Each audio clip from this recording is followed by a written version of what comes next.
Okay, good morning. Welcome. Thank you very much for being here a little bit earlier today because we have the great pleasure and honor to have with us Geir O, Pedersen, the Special Envoy for Syria for the UN. As you know, the formula of these prequels to the briefings is that we will have Mr. Pedersen addressing you with Jennifer. You will have the chance to ask questions, but he has to leave. He has a hard exit, maximum at 35. So we will have to try to be short. Afterwards, we will have a 2-3 minutes break, and we will go into the regular press briefing. So without further ado, I'll give the floor to Jennifer for a short introduction, and then to Geir. Good morning. Thank you to those of us who are also joining us online. You should have the option for Arabic. Just to note that Mr. Pedersen briefed the Security Council in closed consultations last night. As you will have seen, he has just returned from Doha, where he met with key players, and he was recently in Damascus. After he briefs, we'll have time for a few questions, so please have those ready. Mr. Pedersen. Thank you. Great to see you again. Let me start by saying that what has happened the last few days, no one, absolutely no one, saw this coming. I believe even the armed groups that are now in control of Damascus have been surprised of what has happened. But of course, what we have seen is a watershed moment in Syria's history, with President Assad and his government ousted from power, following what can only be called an extraordinary military offensive that saw Damascus fall within 2 weeks. And of course, what we basically saw was that the military of the Assad regime collapsed. But, and this is important, the situation is still moving fast. Syria is now at a crossroad with great opportunities, but also with grave risks. And we need really to look at both.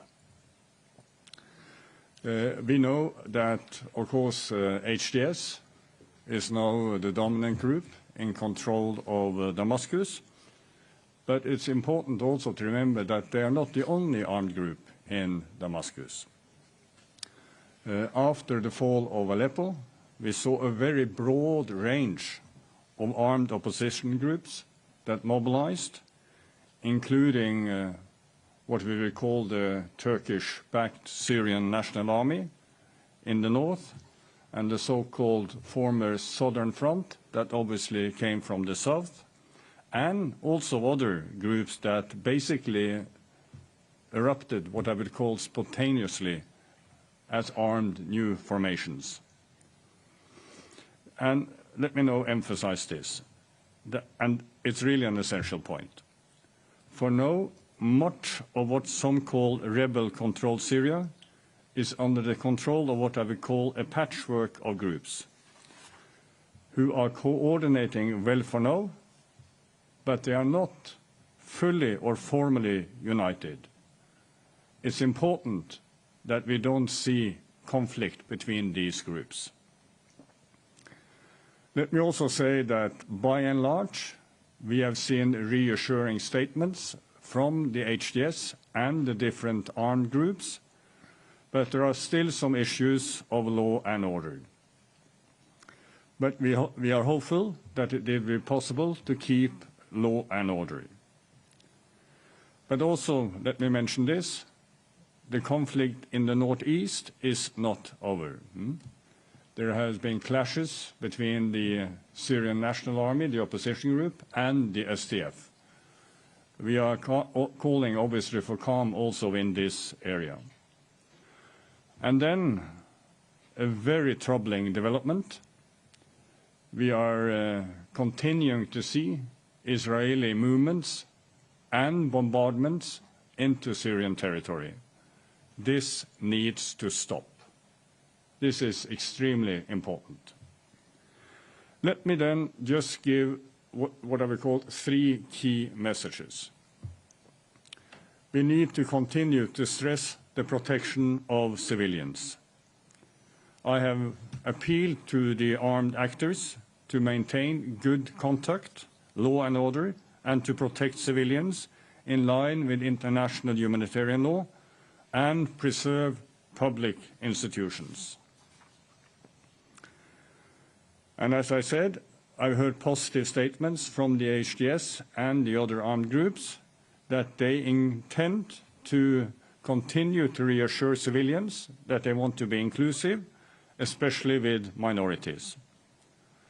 My second point, linked to what I said a little bit earlier, we need to continue to work for de-escalation. We need to see a stop to the Israeli attacks, and we need to make sure that the conflict in the northeast stops, and we need to make sure that there are no conflict developing between the different armed groups. But then third, and this is perhaps today my most important message, we need to focus on the need for credible and transitional arrangements in Damascus. This means that there needs to be what I call orderly arrangements. But it also means, and this, of course, I don't need to repeat it, but it's extremely important, it needs to be inclusive arrangements. That is ensuring the representation of the broadest possible spectrum of the Syrian society and the Syrian parties. And let me say that if this is not happening, then we risk new conflict in Syria. I believe that this is understood by all groups, but what we now need to see as this is implemented on the ground in Syria. And it is my hope that if we do this, if we unite the Syrian parties, we bring together the different Syrian communities, then this could be the real beginning of something new for Syria. And importantly, I think then we would also see a united international community supporting the Syrian transition. Then we could start to look at lifting sanctions, increase humanitarian support, start economic recovery. We could see the return of Syrian refugees, of internally displaced returning to their homes, and we could start to see, as the High Commissioner for Human Rights mentioned yesterday, that justice is finally reached. All of this needs the cooperation of the international parties and the Syrian parties. And I can promise you that the United Nations will do whatever we can to help in this situation. Thank you so much. Thank you very much, Geir. It's really appreciated. I have a list of questions long like this, so please be fast. I'll start with Jeremy. Just as also, too, if we can take 3 questions off the go, and then Mr. Pedersen will answer them together. Thank you. Mr. Pedersen. Let's do it this way. Quick ones. Jeremy. First question is: do you have any contact with HTS so far, or the armed groups right now in Damascus, and how much do you hope to achieve with those groups that you didn't achieve with the Assad regime? And the second quick one would be about the moves by a certain number of European countries suspending or denying the refugee seeking asylum process in Europe. Do you welcome those moves, or do you think it is too early to tell? Thank you very much. Yuri Aprelev, Syria Novosti. Yes, thank you, and thank you for coming to brief us. I have a question also about HTS. This is the first time we have an ex-terrorist organization. I mean, it was Al-Qaeda in Syria that is taking the power in one country. What is your recommendation to all the countries that are considering HTS as terrorists? Do they have to speak with them? Do they have to clean them from the terrorist list? What is your counsel for that? Thank you very much. Yes, please, madam. Can you introduce yourself for Mr. Jim from China Media Group. I have a question. What is your plan for the next, and any kind of the discussions will be had in the near future? Thank you. Geir? In the future, any discussion?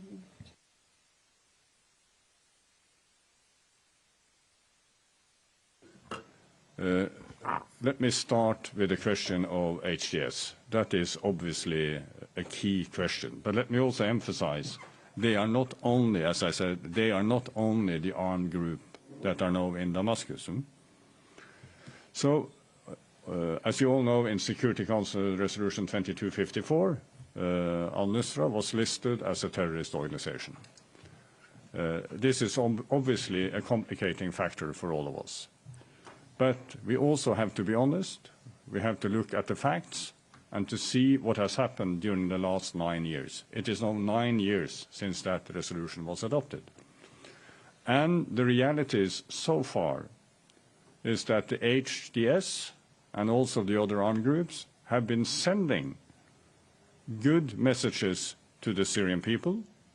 They have been sending messages of unity, of inclusiveness, and frankly speaking, also we have seen in Aleppo and in Hama, we have also seen, reassuring things on the ground.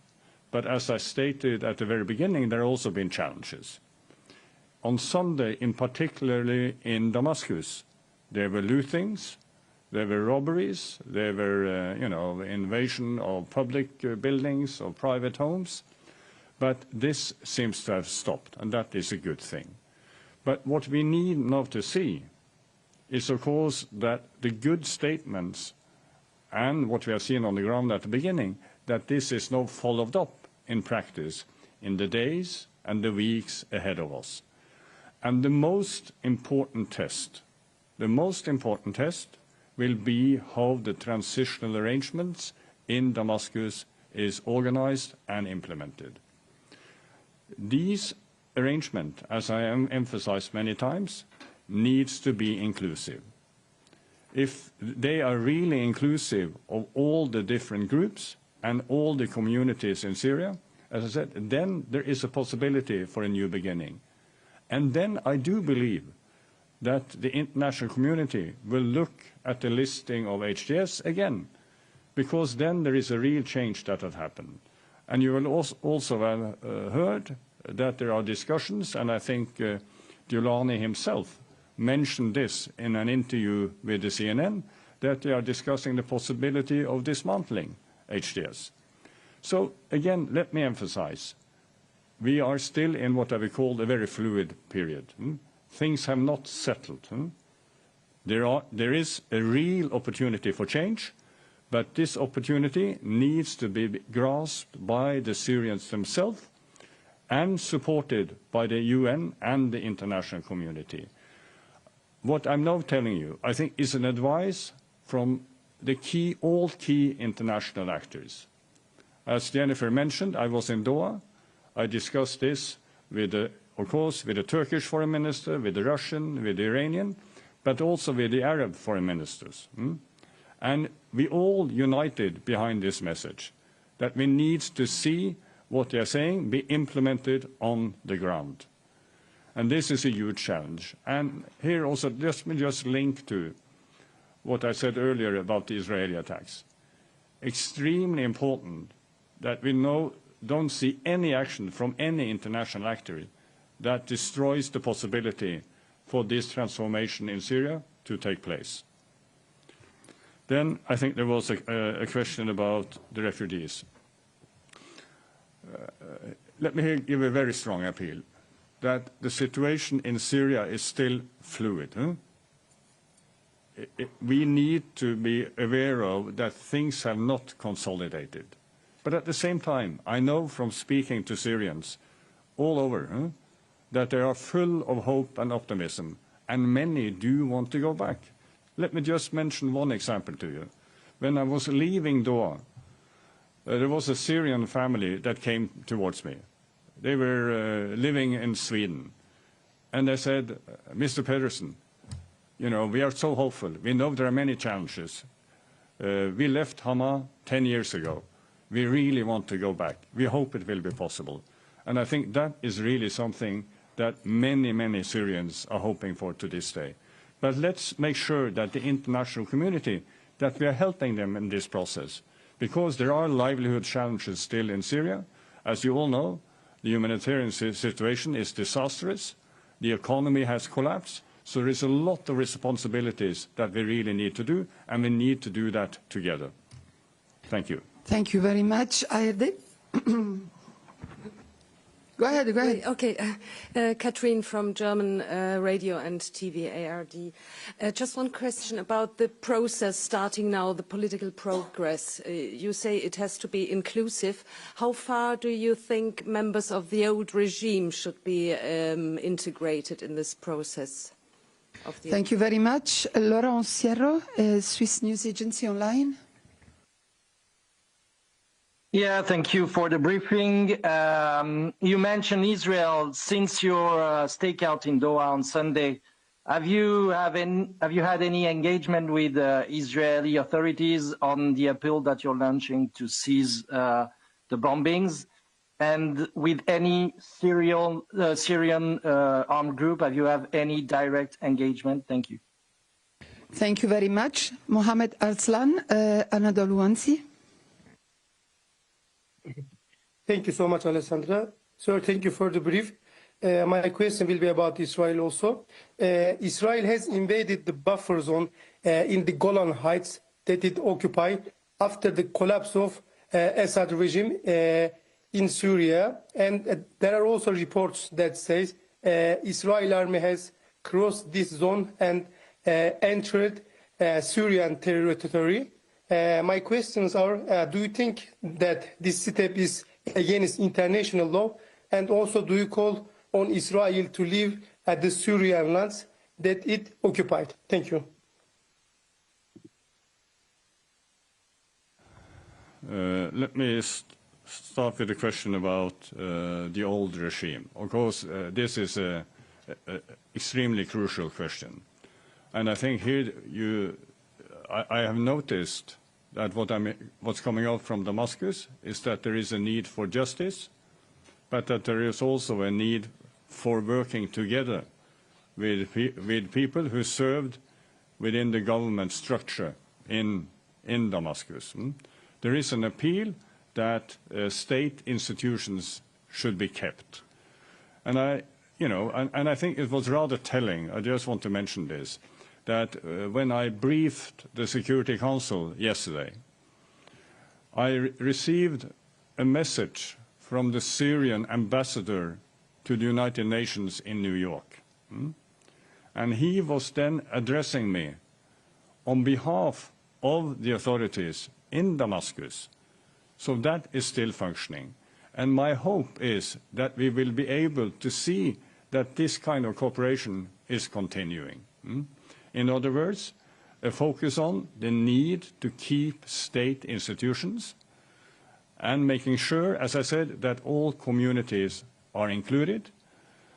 And I think if these principles are followed, the Syrians will be able to sort out the distinctions between these different important questions.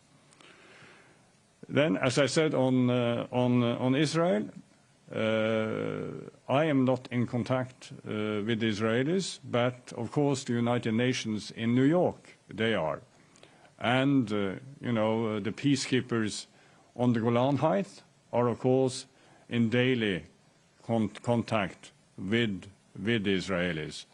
And, of course, the message from New York is the same, that what we're seeing is a violation of the disengagement agreement in 1974.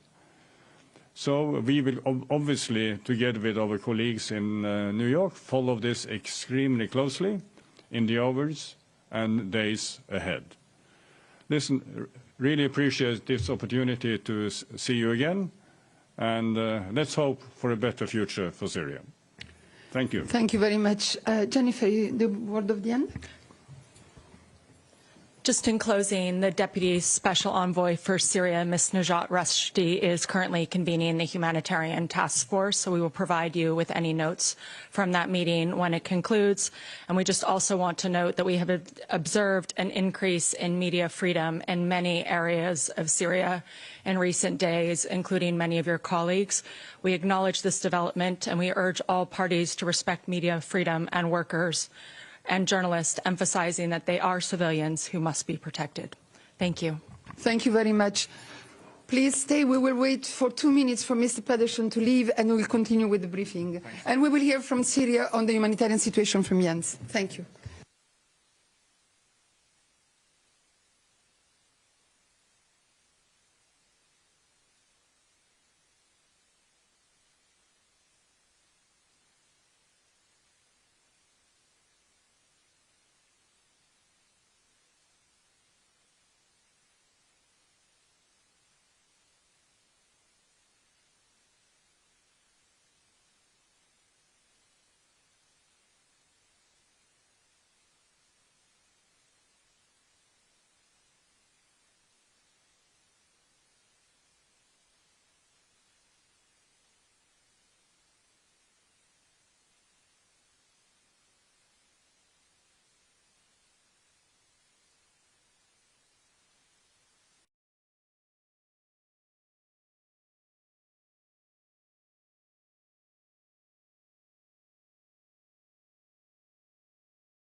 Okay, so let's continue with the press briefing of this morning, Tuesday, 10th of December.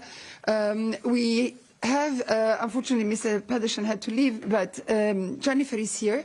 So I had still quite a few questions for him for the Office of the Special Envoy, and I will give you the floor to ask them to Jennifer, who will be able to help. Okay, so I had seen Musa Asiel Mayedin.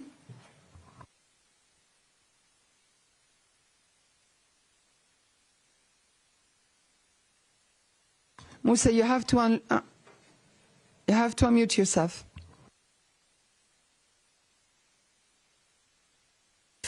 There might be a technical problem, so let me go to the next one, and then we'll try to come back to Musa.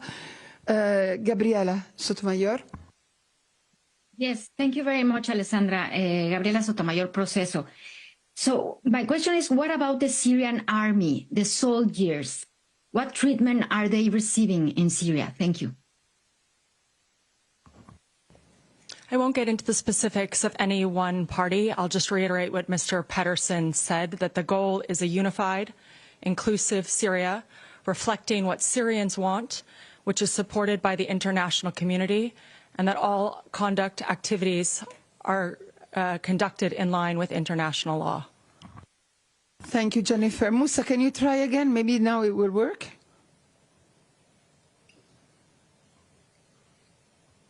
No, it doesn't. Okay, let me go to Albert Otti, the German press agency. Yes, hello, thanks. I have a question that was asked twice directly to Mr. Pedersen. It's a simple yes or no question. Has he been in contact with HTS? Yes or no? Mr. Pedersen has noted that he has been in contact with all relevant parties. So the Office of the Special Envoy has been in touch with HTS. He has acknowledged that the situation has shifted significantly in recent days and that there are challenges ahead, but that he will continue to work with all parties and that UN engagement with these parties will be guided strictly by compliance with international humanitarian law and other relevant frameworks and will continue to do so in the future. Imen Kerji, Kuna.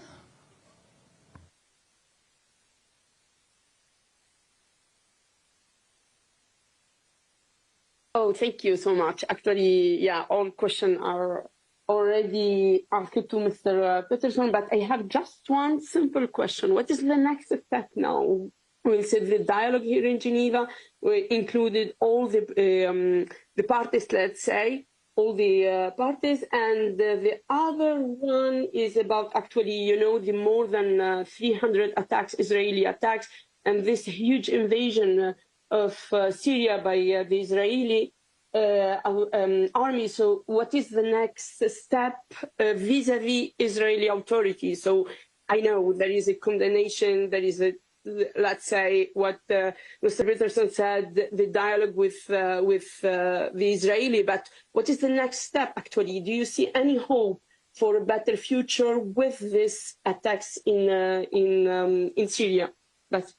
Thank you. I can't say it better than Mr. Pedersen said. What we need to see immediately is a de-escalation by all actors. That includes Israel, and that the civilian protection is paramount.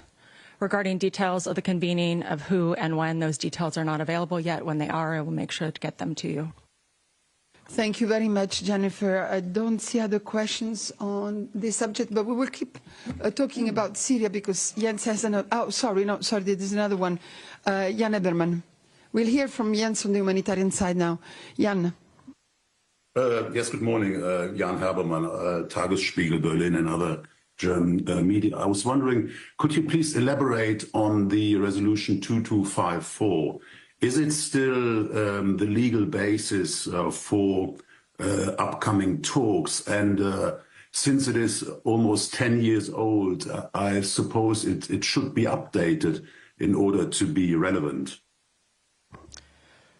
While United Nations Security Council Resolution 2254 remains pivotal, it's essential to recognize how the context has changed significantly, as you noted, since it was adopted in 2015. However, I will state that 2254 underscores at its core that Syria's future is a decision for its own people, and that will remain central in any talks moving forward. Thank you very much, Jen. I think this really concludes the list of questions, but of course, Jennifer is available if you have more. But let's stay on Syria, and I'll give you the floor now, Jens, for an update on the humanitarian situation. Thank you. Thanks, Alessandra, and good morning, everyone, and also from me, thank you for the briefing from the Special Envoy. I have some humanitarian updates as things are unfolding in Syria. Still a highly fluid situation. As of yesterday, all humanitarian organizations in Idlib and northern Aleppo have resumed operations. The 3 border crossings from Turkey used by the United Nations to deliver assistance remain open, and we are providing assistance in the northwest, including to those who have been newly displaced. In Aleppo, partners are providing basic assistance, including food, health and nutrition services, and support for access to clean water. In the northeast, we are also getting supplies out to the people who have been displaced from Aleppo Governorate, and medical units have been deployed in reception centers and schools. So we are supporting those reception centers for the displaced, providing food, water, fuel, tents, blankets and hygiene kits, and supporting waste removal and health needs. However, after nearly 14 years of conflict in Syria, the needs are enormous. Before the recent events, nearly 17 million people, including millions of internally displaced people, already required humanitarian assistance. And since the 28th of November, more than 1 million people, mostly women and children, have been displaced across Idlib, Aleppo, Hama and Homs. Some have reportedly begun returning home in recent days. We also have reports that health facilities are currently overwhelmed, with hospitals operating at limited capacity due to shortages of staff, medicine and supplies. Humanitarian partners continue to provide trauma care, maintain blood banks and vaccinations, among other activities. Many border crossings have been closed, and that is disrupting supply chains. Shortages of bread and other key items are pushing prices upwards. So the bottom line is that the humanitarian needs are growing and a scaled-up response is urgently required. Money is, as always, an issue. Our $4 billion appeal for this year is currently less than a third funded. So that's where we are. But allow me to add, because many of you have followed Syria, as have I, for the past 13 or 14 years. This is a momentous time.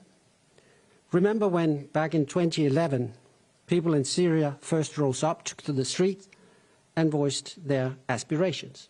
And then, in the years that followed, being killed and injured in astonishing numbers, barrel-bombed, besieged, starved, poison-gassed, detained, and disappeared. We have briefed on it. You have reported on it. But no one wants to be the subject of our alarming reports. No one wants to be the statistic behind the headlines. So let's hope that going forward, things will change and Syrians will write their own headlines, hopefully of peace, reconciliation, justice, prosperity, and a life in dignity. Thank you. Indeed. Thank you very much, Jens. I see Christoph has a question for you. Hi, apologies for not being in the room with you. I just had a question for Jens on, do we have any idea how many refugees have re-entered Syria since the weekend, from Turkey, I guess, Lebanon? And also, what would be your advice to refugees? Is it time to go home? Should they wait? Yes, that's it. Thanks.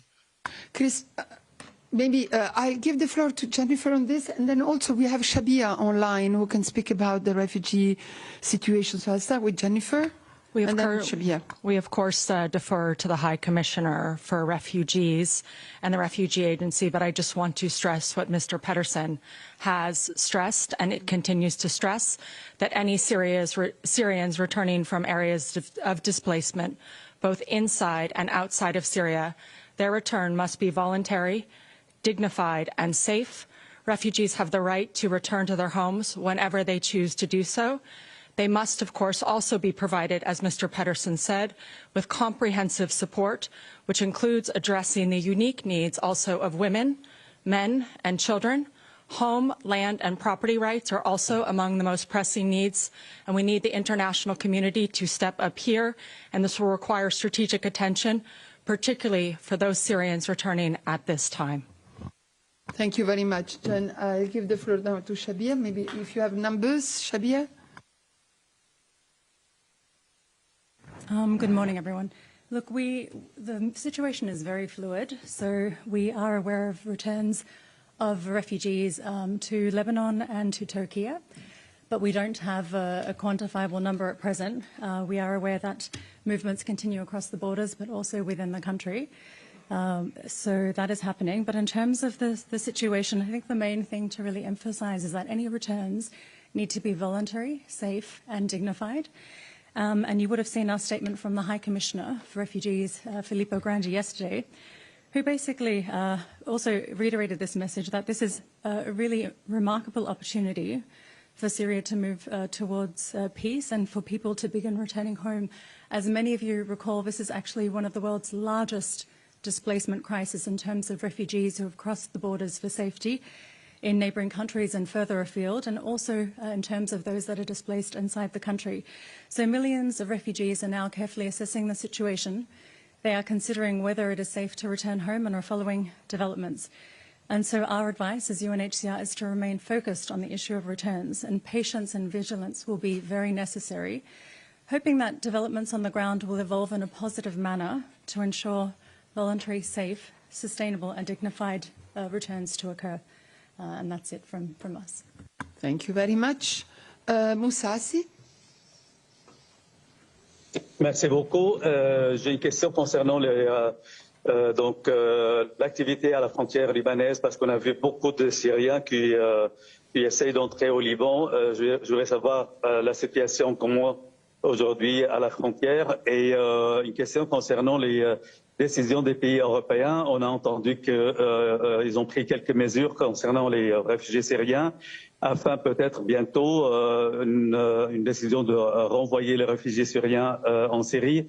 Est-ce que, je voudrais savoir donc l'avis de UNHCR concernant cette décision, et est-ce que, parce qu'on a dit tout à l'heure que le retour des Syriens doit être volontiers et non pas forcé. Est-ce que ça va à l'encontre de la position de UNHCR? Merci. Moussa, je crois que je vais devoir traduire.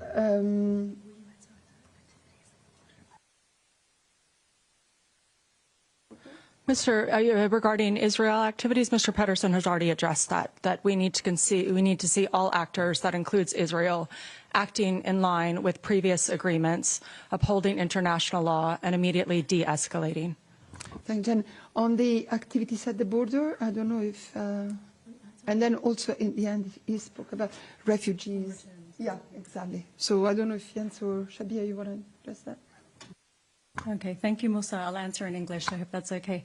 Look, as I mentioned, millions of Syrian refugees who remain outside are trying to understand what the rapidly changing situation means for them. So they are considering how safe Syria is to return to and how far their rights will be respected before they can make an informed, voluntary decision to return home. So they must be given the space to do so without any pressure. And UNHCR, the UN Refugee Agency, reiterates that all refugees have the fundamental right to return to their country of origin at a time of their choosing. And all returns must be voluntary, dignified and safe. And so we stand ready to support refugees who are willing to and want to return as conditions allow, while underlining that during such times of uncertainty, that Syrians should also be afforded the flexibility to assess the conditions upon return, such as through go-and-see visits, for instance, which happens in other contexts. Thank you very much. Jeremy, is that a hand? Yeah, go ahead. A question for Jens. You mentioned, I think, borders that have been closed and are disturbing the aid, but others are wide open right now. So are you scaling up? Is aid about to pour in Syria? And the question about maybe electricity. Is electricity running right now in Damascus, or due to the situation, do you have shortage? And is that a problem right now for humanitarians?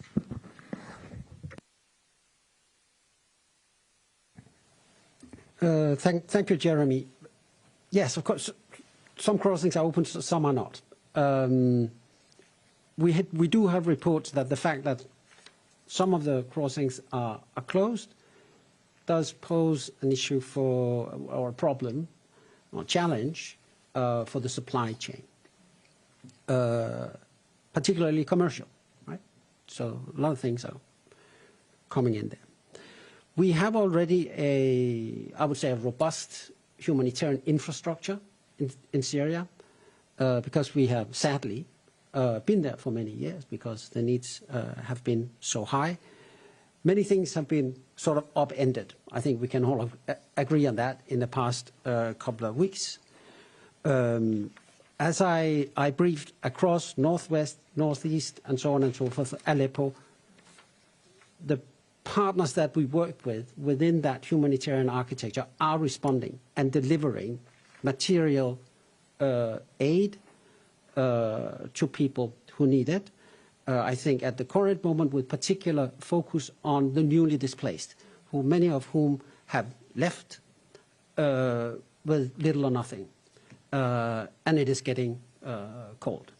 It's winter. So we need that urgent, immediate, life-saving response. Of course, we have the intention of scaling up so that we, hopefully to a larger degree, can meet all the needs that are in Syria. A main challenge to that is the funding.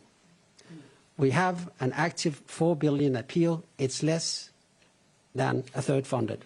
I checked this morning, 32% at the current time.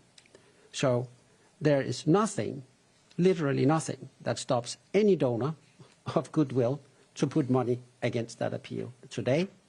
And it would certainly, it has to be part of the response of solidarity and compassion from the international community with a country which is in a very fragile situation. Thank you.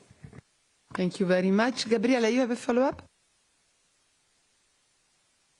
Yes, thank you. Well, it's a kind of follow-up of the other question for Jens.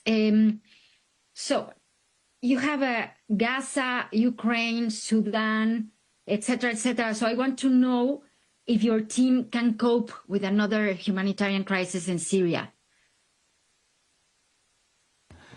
This is a question we would not like to answer, isn't it? Thank you, Gabriela. You mentioned just a small percentage of the actual volume of humanitarian needs and the number of crises that we are dealing with. We are in all the major humanitarian crises in the world where there is an international response. That is our mandate. That is our job. We will continue to do that to the best of our ability. We need the support and the resources required to do so, of course. But it's true. If we could do without another crisis, could we? Musa, and then I think this is the last one on Syria. Musa, again, if you could speak English, it would be easier. Otherwise, we can translate.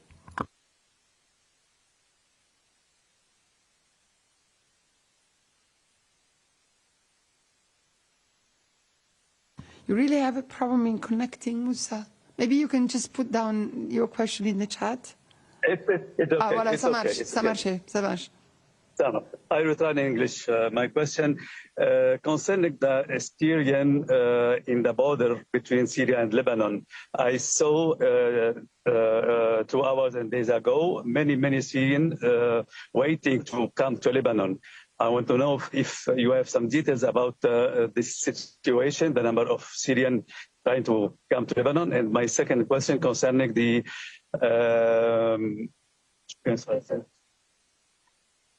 No. What, Musa? Yes. I mean, the question about the European measures. Yeah, you know that some European countries take some measures concerning the Syrian refugees in Europe. I want to know just the opinion of UNHCR concerning that. Thank you. Maybe this is for you, Shadia. Musa, just in terms of the movements of people from Lebanon and Syria, you are aware that the movements are dual, with people also fleeing from Lebanon to Syria, and then now we are also aware of reports of Syrians who are returning from Lebanon to Syria. So some movements have been reported through the Masna border crossing in the Bekaa, and we understand that official border crossings in northern Lebanon are currently closed, while returns are being reported through unofficial border crossings in areas such as Wadi Khalid. And according to the Lebanese General Security Office, measures have been announced to facilitate returns to Syria. We understood, and this is the information I had as of yesterday, that immigration structures on the Syrian side are reportedly not currently functioning. And we're also aware of Syrian refugees continue returning through Turkey, through Bab al-Hawa and Bab al-Salam border crossing in the northwest of Syria. So, as I mentioned before, we're aware of thousands of Syrians fleeing at the same time Syria into Lebanon, and of Syrians fleeing to other areas. But when we have further updates on that, we can share that with you. So, with regards to your question about the measures that were announced, so we take note of the reporting of the suspension of asylum applications from Syrian nationals. So just to reiterate that, we see that events are rapidly unfolding and the situation is changing. So the displacement dynamics are continuing. So what is important is that to bear in mind the fluidity of the situation, and that any Syrian or anyone seeking international protection must be able to access asylum procedures and have their application examined fully and individually on its merits.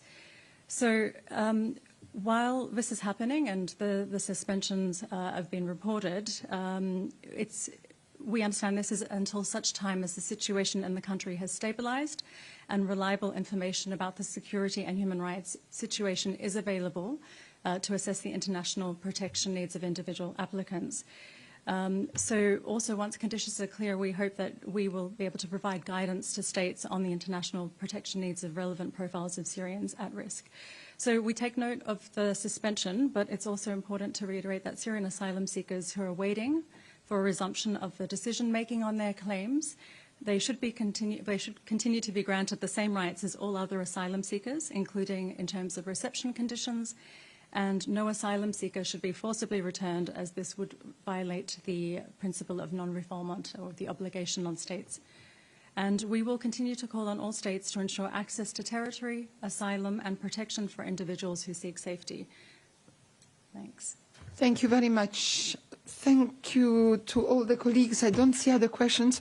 Thanks a lot. We'll continue now with the briefing on another very dire situation with Olga. If you can come to the podium for an update on the refugee situation in South Sudan. Thanks, colleagues. Thank you very much, Jan, for Geir too.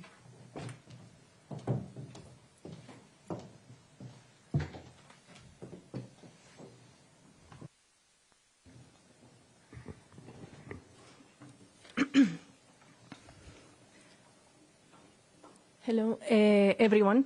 So we know that the eyes are elsewhere these days, but we thought it's important to come here and brief you about some worrying developments we are observing in Sudan and escalating arrivals of refugees in South Sudan.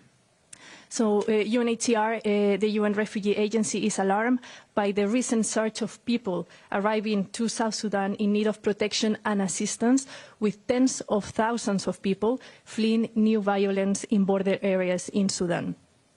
More than 20,000 Sudanese from border villages crossed into South Sudan last week, tripling the number of daily arrivals compared to previous weeks. Since Saturday, there have been an additional estimated 7,000 to 10,000 new arrivals each day, now including more South Sudanese refugees that are leaving the camps in White Nile State, where they have been residing in Sudan. The majority of those displaced are women and children. In addition to the main border crossing at Joda, which is the border crossing between Sudan and South Sudan, many are arriving at informal crossing points, which are extremely difficult for UNHCR and partners to access. All are in need of life-saving humanitarian support, with water and healthcare being the most urgent needs, especially given the ongoing cholera outbreak. The transit centers in Renk are already overcrowded, sheltering nearly 17,000 people. A UNHCR team that visited the border yesterday met thousands of people walking along the 40 kilometers road between the border and the town of Renk in an uninterrupted line. Families had also stopped by the side of the road, with some receiving food and water from local communities. UNHCR and partners are scaling up efforts to support these new arrivals and strengthen basic services, but severe underfunding remains a challenge. Inside Sudan, hostilities around refugee camps and areas hosting displaced Sudanese pose grave and worrying risks to civilians, including refugees and displaced people. UNHCR calls for the respect of international humanitarian law and the civilian nature of refugee camps, which must remain safe havens for those fleeing violence, with humanitarian assets and supplies safeguarded. White Nile State, where we are seeing the escalation, hosts over 400,000 South Sudanese refugees in 10 refugee camps, and more than 650,000 displaced Sudanese who have fled conflict in other parts of the country. Since the start of the war in Sudan 20 months ago, the southern state has been a safe haven for those escaping violence in other parts of the country. Following the latest escalation of hostilities, many refugees have moved from the 3 most impacted camps, with some heading to South Sudan and others moving across the Nile to 7 camps that remain unaffected at the moment. Military activity and heightened tensions at the border crossing between Sudan and South Sudan, the Joda border crossing, is also deeply concerning. This critical crossing point between Sudan and South Sudan serves as a vital lifeline for civilians fleeing violence and for humanitarian operations in White Nile State. Of the 900,000 people who have crossed into South Sudan since the start of the conflict, more than 700,000 have used this border crossing to seek safety. Keeping it safe and open is essential for those seeking safety and for providing emergency aid to displaced populations on both sides of the border. So just a final recap on the numbers and the figures as we stand today. Since the war started in Sudan in April 2023, more than 12 million people have been displaced, including over 3 million who have sought refuge in neighboring countries, making this one of the largest and most pressing crises in the world.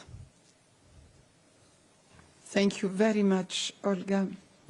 Any question? This terrible situation. Don't see any in the room. Catherine Fiancon. Good morning, Alessandra. Good morning, Olga. Do you hear me? Not too clearly, but we can. So maybe it's better like that? Much better now. Yes, thank perfect. Thank you, Olga, for the briefing on the situation. Do you think that first of all, do you expect more people to cross in the coming days?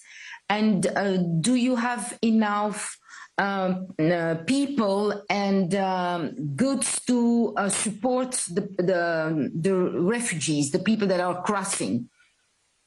Is there any emergency need of something? Thank you, Olga. Thanks for your question, Catherine. So we are actually following the developments inside Sudan like very closely. It is difficult to speculate, but indeed, if the situation continues as it has in the past few days, we are preparing for an increase in arrivals. I mean, already the numbers are quite frightening, seeing that the numbers have tripled from previous weeks, and also over the weekend, as I mentioned, colleagues estimate between 7,000 and 10,000 new arrivals each day. Of course, some of the people are leaving because of direct impacts by the violence, but others also, especially refugees, are telling us because of increased fears of how the situation can evolve in the next few days. Our teams are on the ground, UNHCR and partners, but of course the situation is extremely worrying in terms of humanitarian assistance.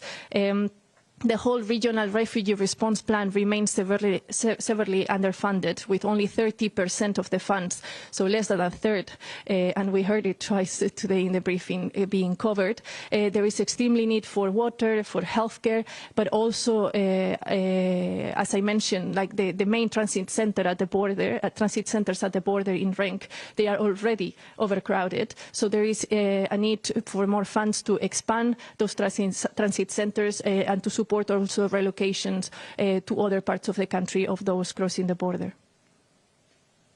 Thank you very much, Olga. Catherine has a follow-up. Yes, thank you, Alessandra. Olga, do you have a figure to share? What are the financial need to expand the center at the border? Do you know how much money is needed to do that? Thank you.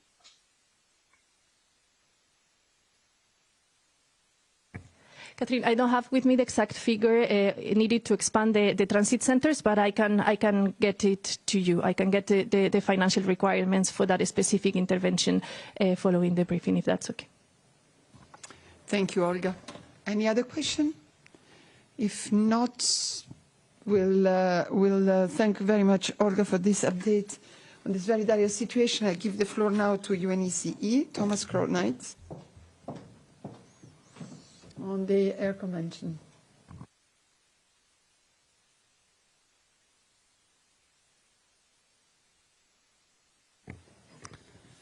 Thank you, Alessandra. Good morning, everybody.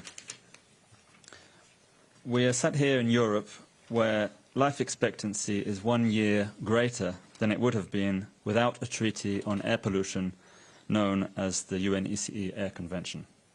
1 whole year.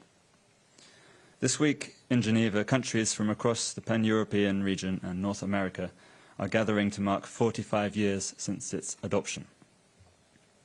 And in times of tension, we can look to this history of cooperation. That's why I'm here today.